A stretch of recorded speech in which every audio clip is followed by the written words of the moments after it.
Olá, sejam muito bem-vindos ao Bankless Brasil, onde exploramos o que há de novo no mundo das finanças, falamos sobre DeFi, NFTs, DAOs e muito mais.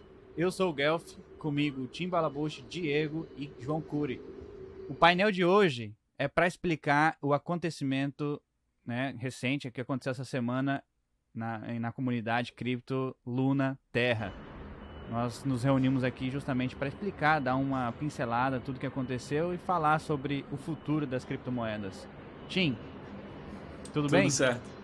Fala para nós aí o que é a Terra Blockchain antes da gente começar a discutir o que aconteceu e pegar a opinião aí do Diego e do Cury. Esse Guelph é chato, né, cara?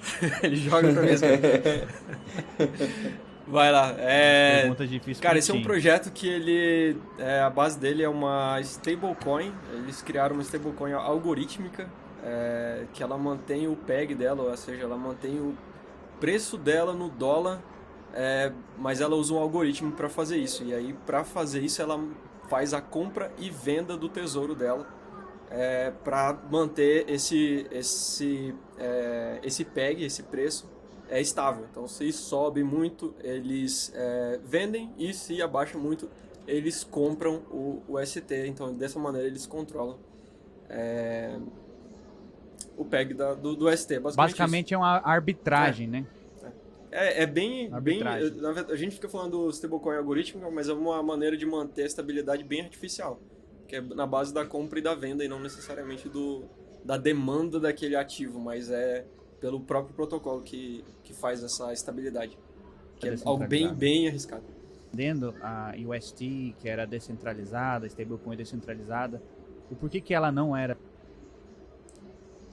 Ô Tim, eu vi um Twitter seu que o pessoal tava Terraform falando... Labs, que é a empresa por trás da UST, eles têm controle do oráculo responsável pelo PEG do ST. Basicamente isso. Eles têm acesso, e eles faziam isso, eles liquidavam as posições antes de qualquer pessoa. Então, não dá para chamar isso de descentralização quando a empresa responsável pelo projeto tem acesso a esse tipo de informação. Talvez ela seja descentralizada no conceito de blockchain, porque ela é construída na blockchain e coisas do tipo. Mas na ideia de descentralização, onde a gente tem uma instituição responsável pelo projeto e ela tem acesso a essas informações, não tem nada de descentralizado. Acho que outro ponto interessante eles não só tinham controle desse oráculo, como tinha discrepância desse oráculo com outros oráculos, por exemplo, do Chainlink. Então teve até disparidades nas diferenças, e esse oráculo da Terra liquidava outras posições antes do Chainlink. Então, muito suspeito esses movimentos, a maneira que acontecia era bem esquisita, e não era nada transparente.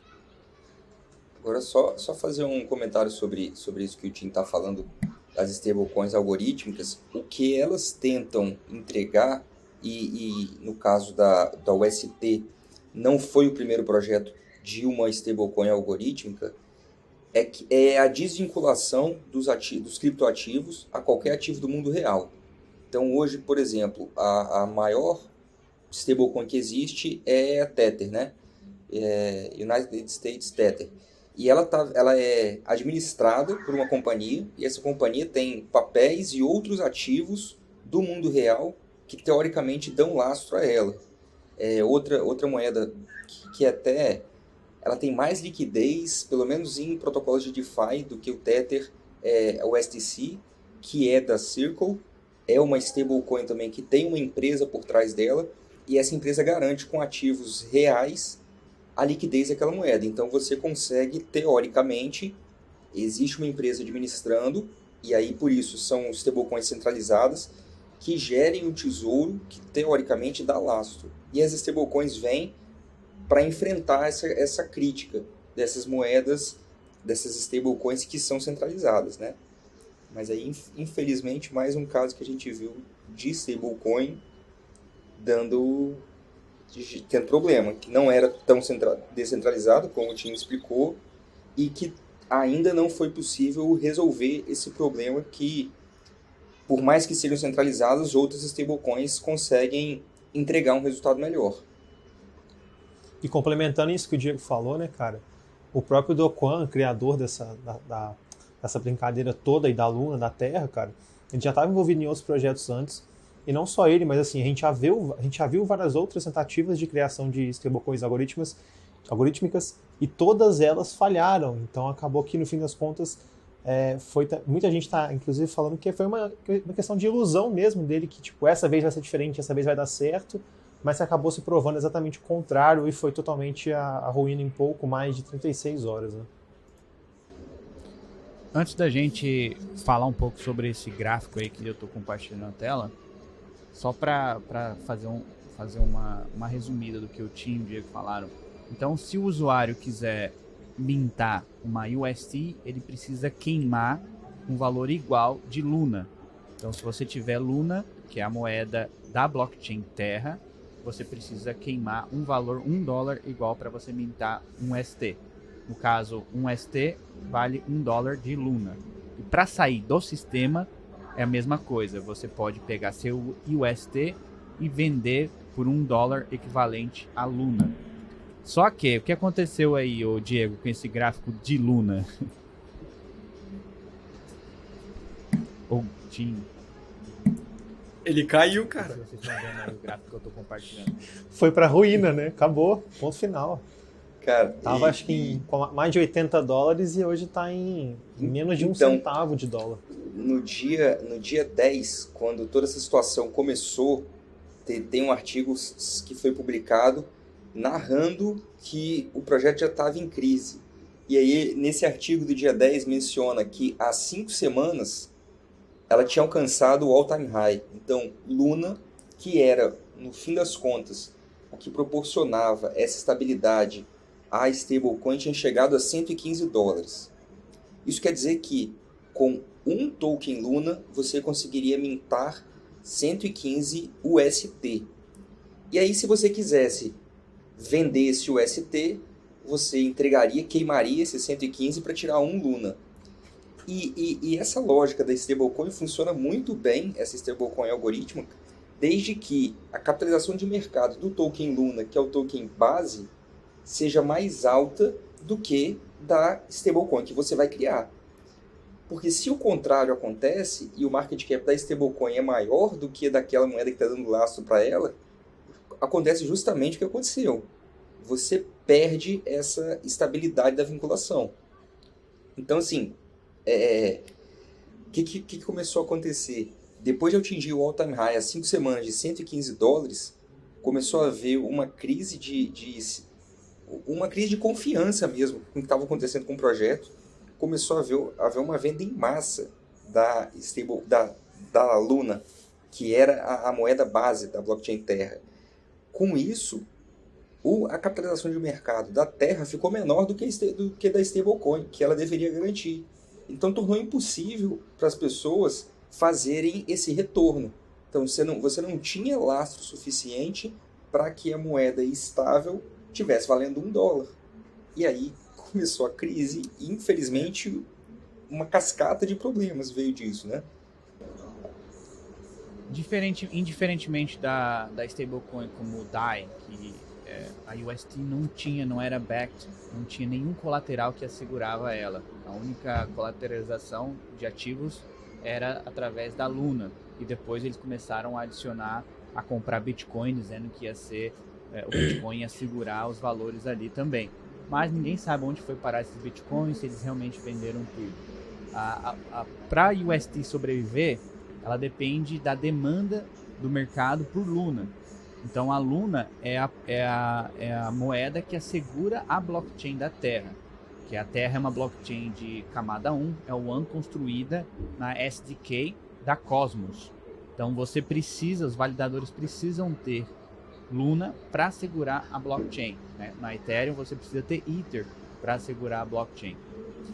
E nesse sistema que o Diego estava falando do algoritmo, teoricamente é bom, ele é mais eficiente do que a DAI, por exemplo, porque ele não precisa de ter nenhum colateral, né? Então você consegue ter mais liquidez, você consegue crescer o supply de maneira mais exponencial.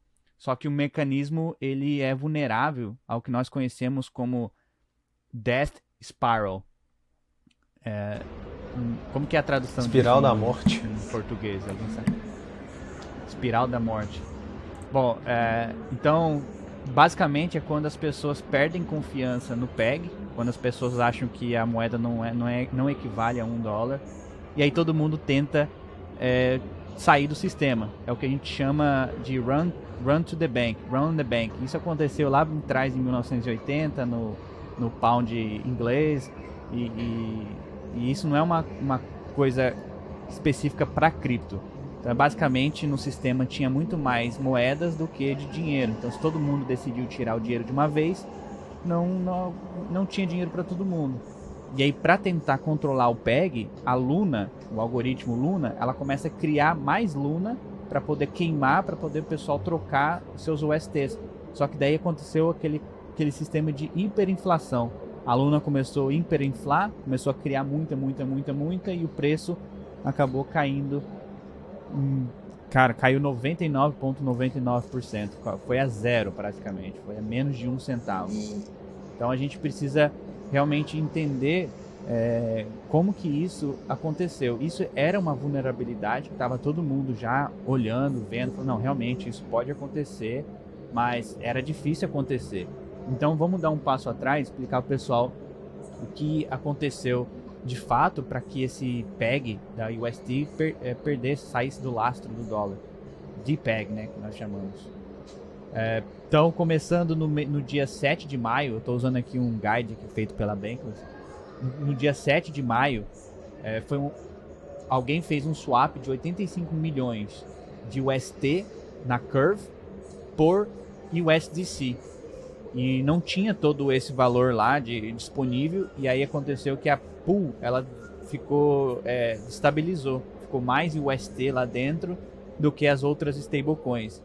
E isso deveria estar 50-50, e aconteceu que caiu, deu uma DPEG ali, no dia 7 de maio, e aí foi a UST caiu para 98 centavos, se eu não me engano. Porém, existe a LFG. O que é LFG, Diego? Você sabe? Let's Fucking Go, que eu aposto que foi por isso que colocaram esse nome.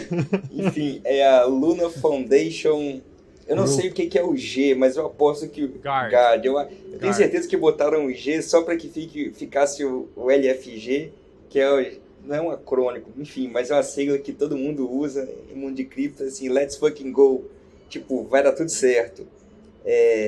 Enfim, exato. Era a fundação que, teoricamente, como o Tim falou, era responsável por fazer essa...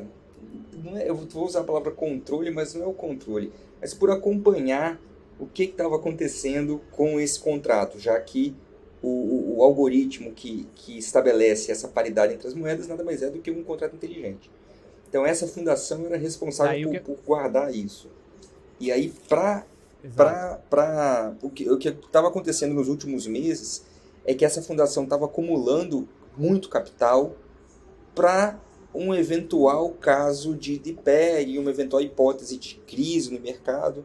Esses caras tinham acumulado, se eu não me engano, 3,5 bilhões de dólares em Bitcoin e estavam comprando a VAX também, a última notícia que eu lembro de ter lido. Aí, nesse caso aí, quando dentro da Curve, da pool de liquidez da Curve, a UST caiu e aí houve um influx de 250 milhões de Curve tokens para estabilizar essa pool.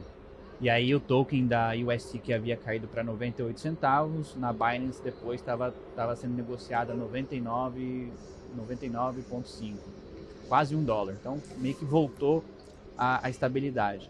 E logo em seguida, a Luna Foundation Guard, ela anunciou que estaria vendendo, né, um pouco das suas reservas, 1,5 bilhões, no caso em Bitcoin.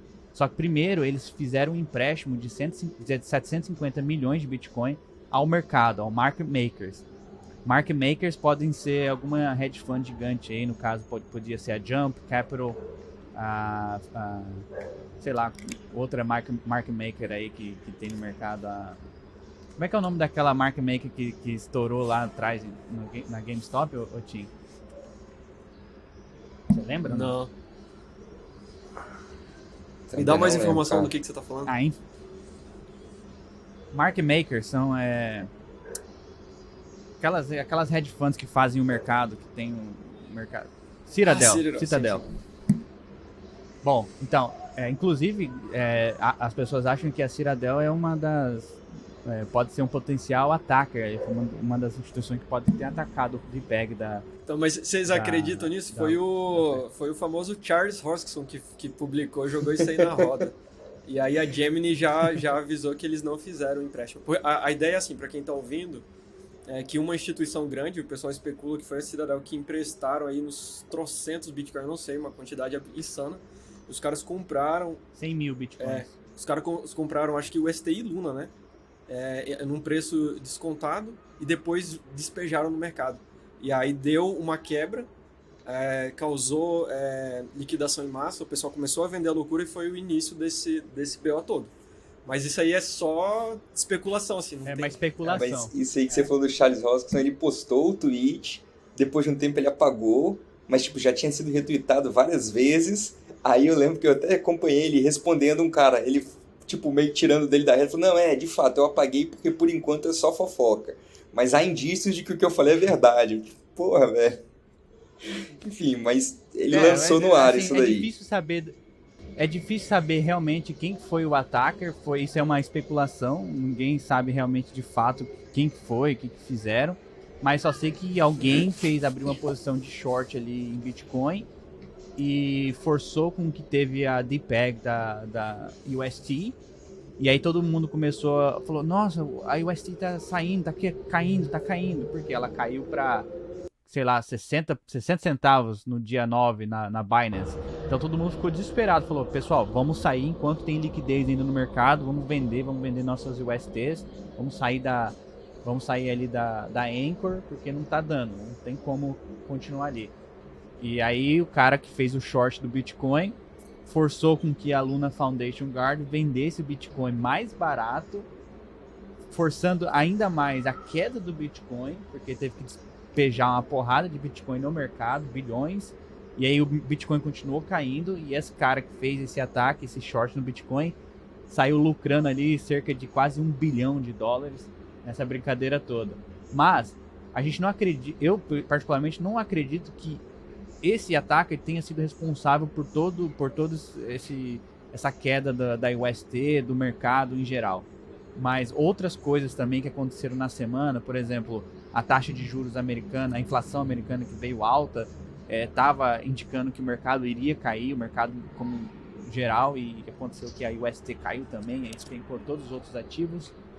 Mas basicamente, na Binance, que é a maior exchange, que tinha a maior liquidez de UST, caiu para 60 centavos.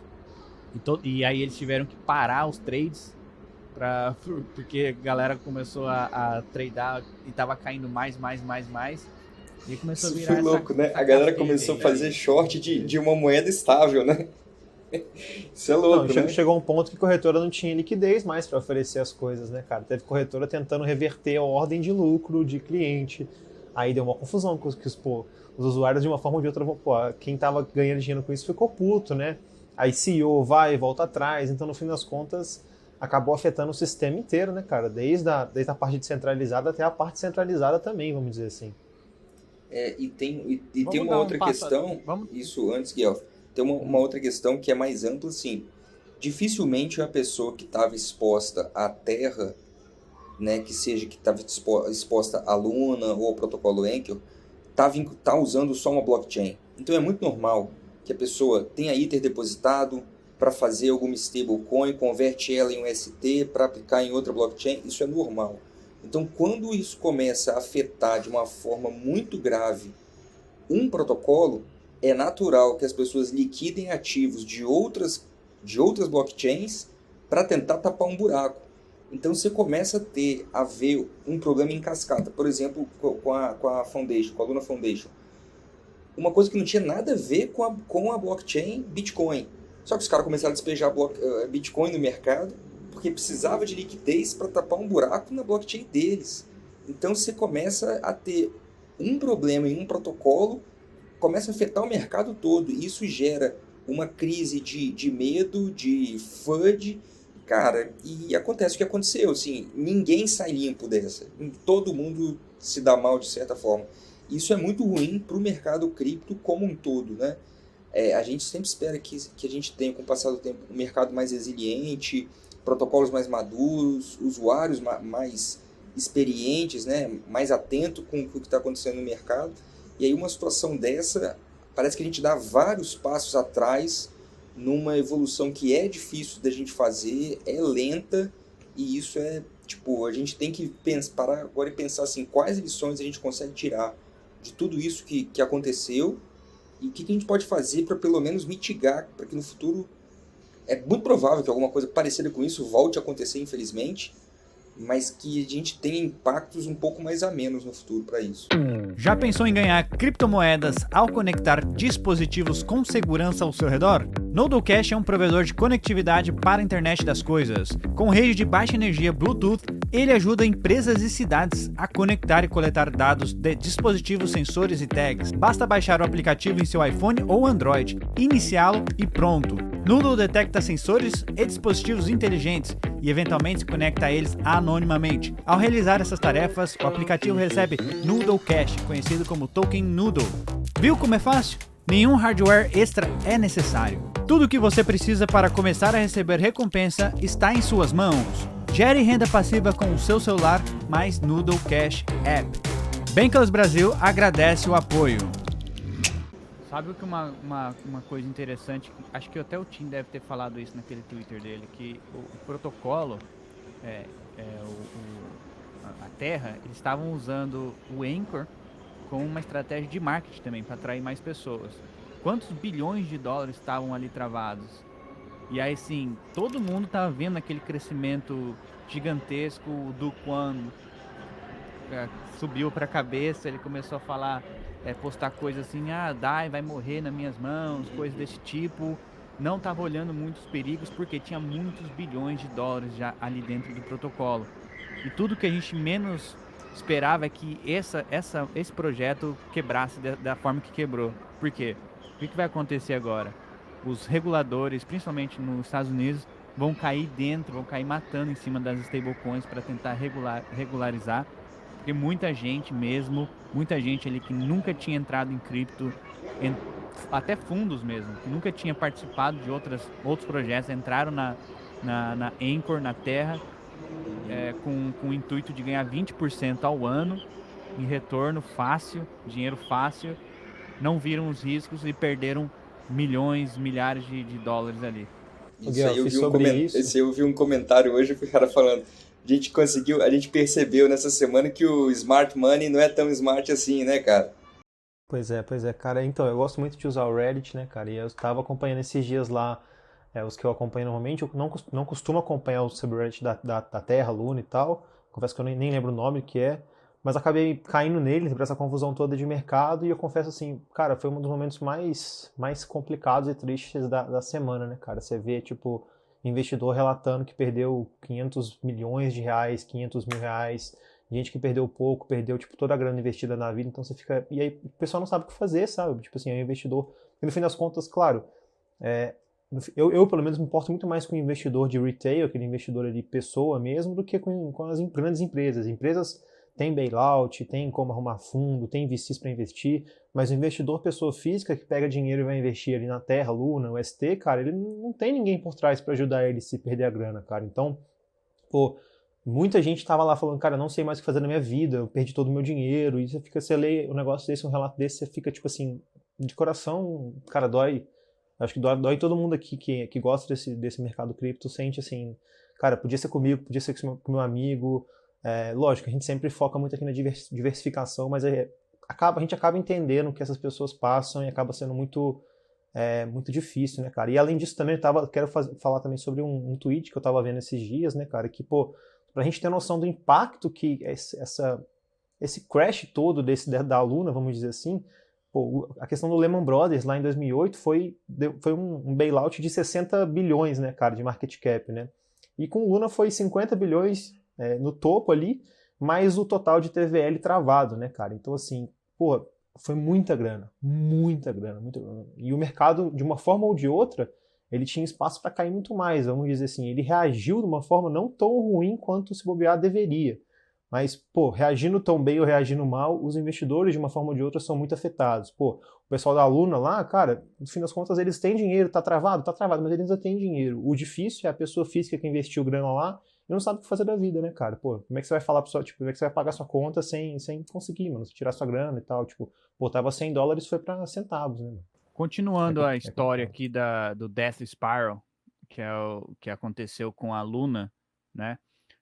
Entre o dia 10 e dia 12, o valor da UST na Binance, por exemplo, estava sendo negociado a 93 centavos. Porém, um dia depois, o valor da UST caiu violentamente novamente para 25 centavos. 25 centavos, fazendo com que toda a liquidez que havia on-chain na Curve secasse, não tinha mais liquidez na Curve. Então, as pessoas precisavam daí trocar UST por Luna para vender. E aí o que aconteceu? A Luna, ela hiperinflou em 8.190%.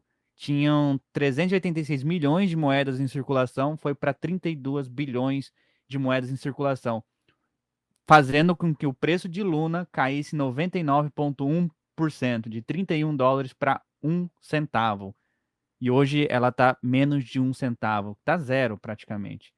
E aí isso significa com que, como o Curi falou, havia quase 50 bilhões de dólares destruídos em 5 dias. Em 5 dias. Hoje você não consegue trocar sua UST, mesmo que você tenha, por nada. Não tem alguém que está disposto a trocar ela para você. A não ser que tenha algumas pessoas aí especulando agora. Mas essa destruição em massa veio através dessa cascada de liquidação, de vendas. E outra coisa que o pessoal não falou muito, mas tinha pessoas que estavam fazendo uma alavancagem usando um protocolo Abracadabra. Acho que eu já falei isso para vocês. O pessoal pegava a sua UST, colocava lá na Abracadabra, fazia um outro empréstimo com a UST, trocava por Luna e fazia o mesmo processo novamente. Eles estavam conseguindo alavancar a porcentagem de retorno até 100%. Porém, se tivesse 1% quer dizer, acho que 2% de diferença de preço, de desviação de preço ali, eles eram liquidados. Mas você estava fazendo isso numa stablecoin.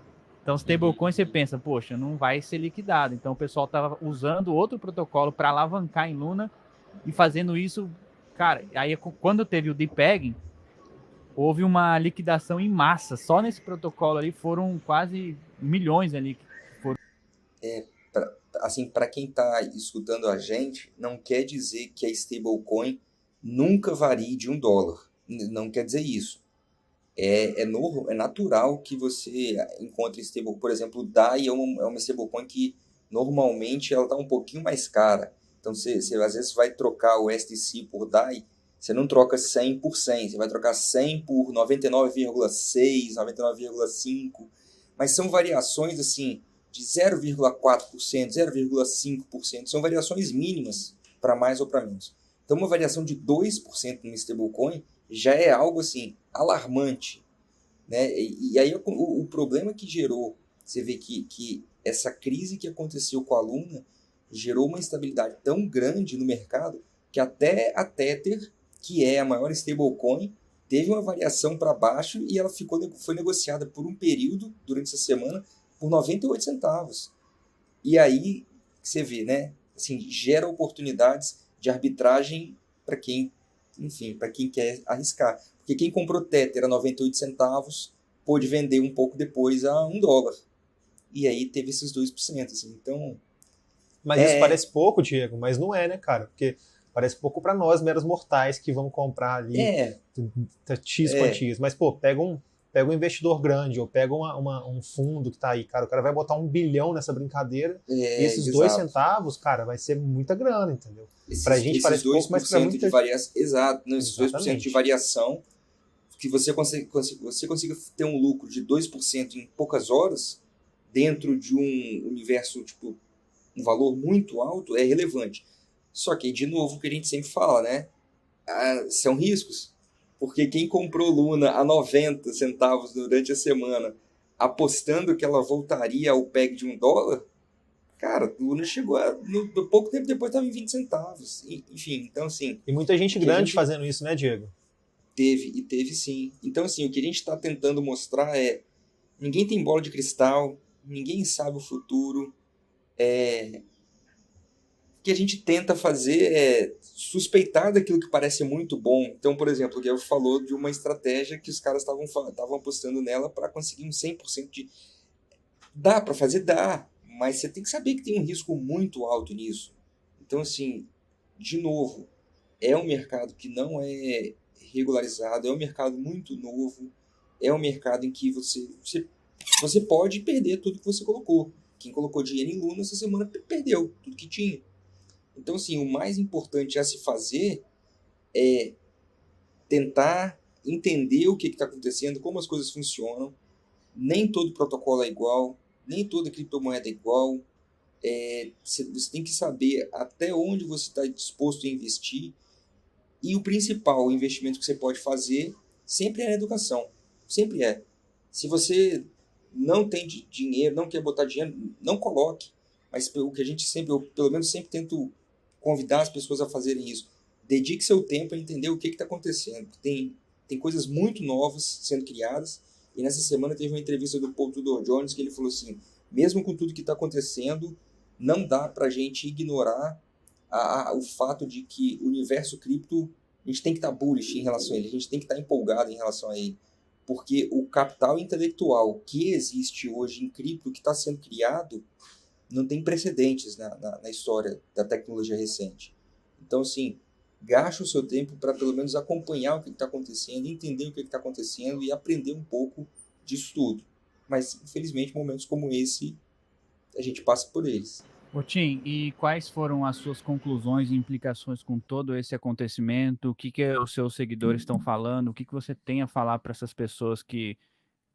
os starters aí, os beginners que estão começando a entrar e entraram nesse projeto, especulação, enfim. Qual que é a sua conclusão disso tudo?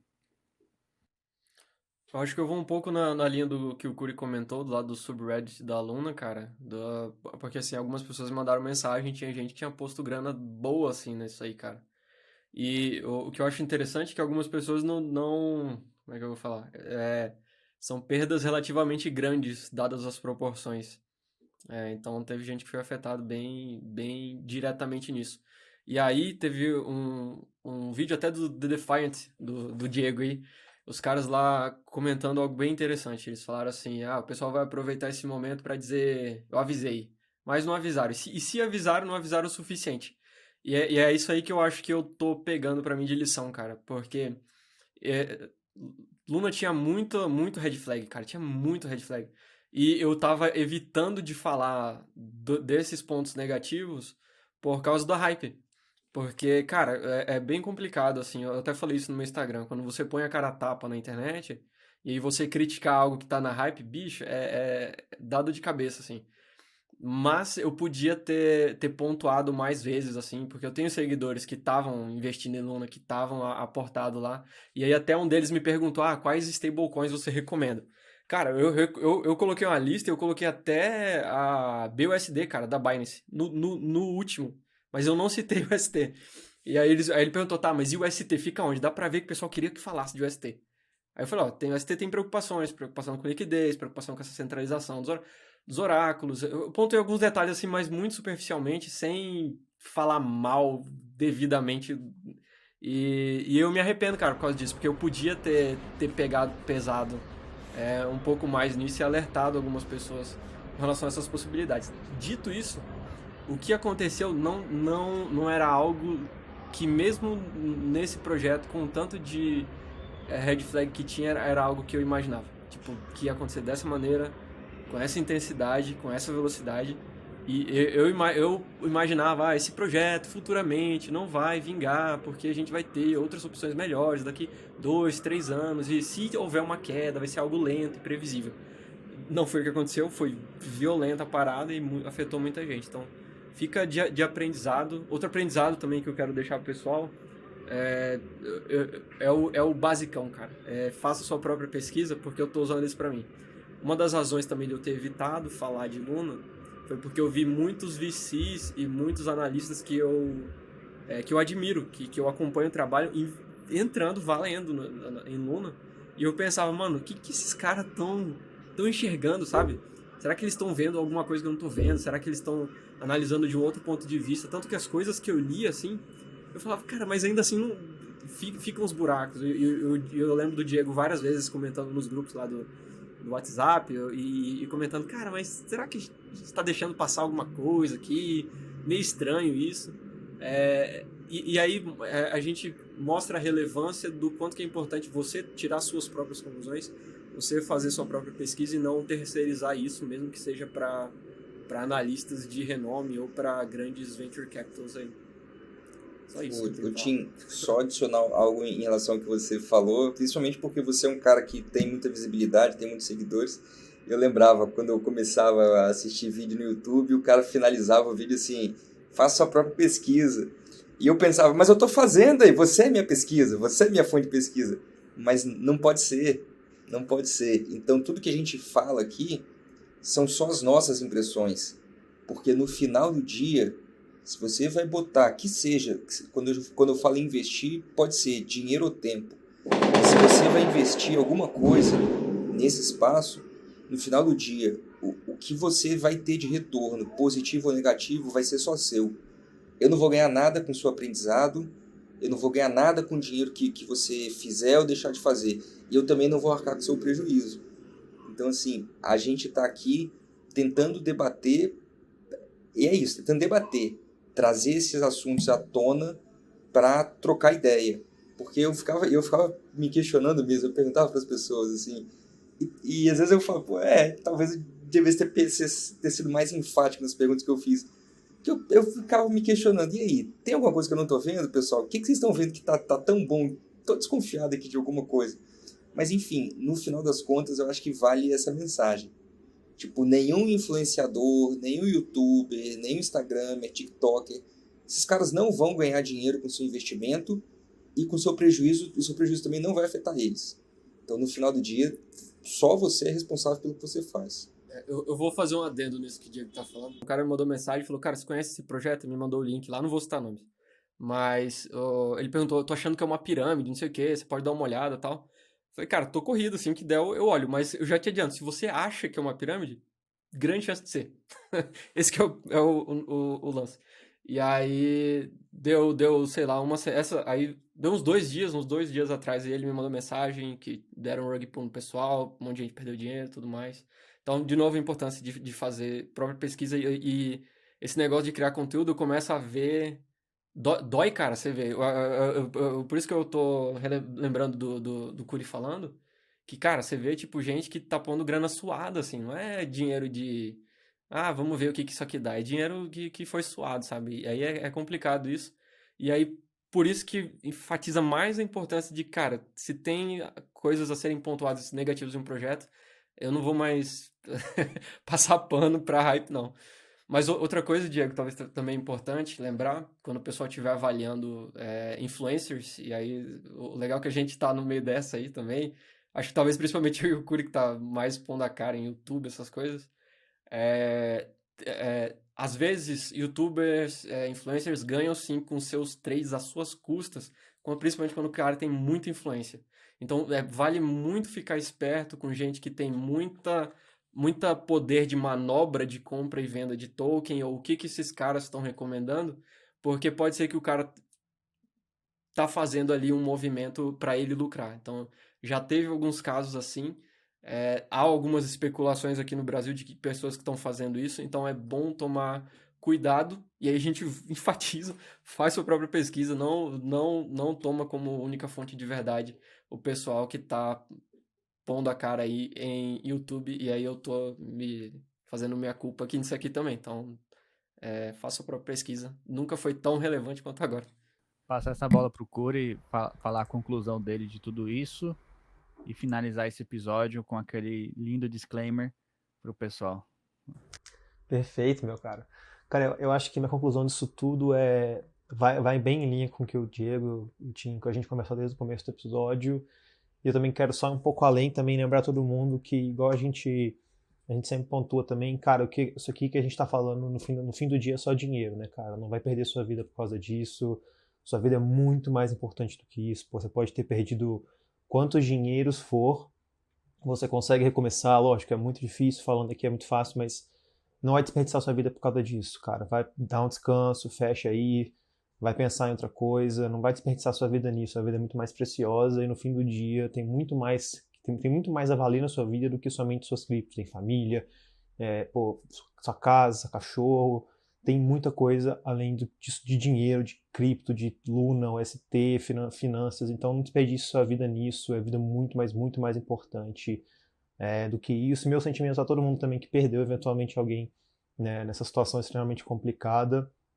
E igual todo mundo falou, lembre sempre de fazer sua própria pesquisa, que no fim do dia não importa quem vai estar te falando. Se é a gente aqui, se é o Papa, se é o presidente, o risco é seu, cara. No fim do dia é isso. O dinheiro é seu, o risco é seu, a decisão é sua. Mas fazendo então um novo disclaimer aqui, cara, bom, pegando essa linha mesmo, nada do que a gente falou aqui é uma recomendação de investimento. O único e exclusivo propósito dessa conversa nossa foi tentar passar um pouco para vocês do tudo que aconteceu nessa semana complicada, talvez uma das semanas mais complicadas no mercado cripto em anos. Então tá todo mundo na mesma bola, todo mundo tomou um susto muito grande com isso. A gente está aqui só tentando falar para vocês o que aconteceu, explicar um pouco mais, deixar isso mais claro. A gente nunca vai fazer qualquer recomendação de compra, de venda, de empréstimo, de alavancagem, de qualquer criptoativo. O propósito é único e exclusivamente educacional. Faça a sua própria pesquisa sempre, isso é muito importante. A gente frisou isso aqui desde o início e esperamos que o mercado, que isso aconteça cada vez menos, igual o Diego falou, e em situações bem menos caóticas, igual foi essa última aí. Mas agradeço a todo mundo também que viu aqui. E agora é contigo, Guelph. Já falei demais. Bom, é isso aí. Lembrando todo mundo que em bear markets, como a gente está agora, podemos dizer que estamos num bear market, é onde você que quer aprender sobre cripto, quer começar a contribuir, é a melhor hora. Porque quem continua nesse ecossistema é retribuído no futuro ou no próximo bull market que vai acontecer. Cripto não vai a lugar nenhum, não vai acabar. Esse é um movimento que veio para ficar. Continue estudando, que esse é o melhor investimento que você vai fazer nesse momento. Certo? Lembrando a todo mundo que estamos a caminho do desconhecido, essa é a fronteira e não é para qualquer um, mas estamos muito felizes que todos vocês estão aqui conosco nessa jornada. Até a próxima. Valeu, Tim, valeu, Diego e valeu, Curi. Valeu, pessoal.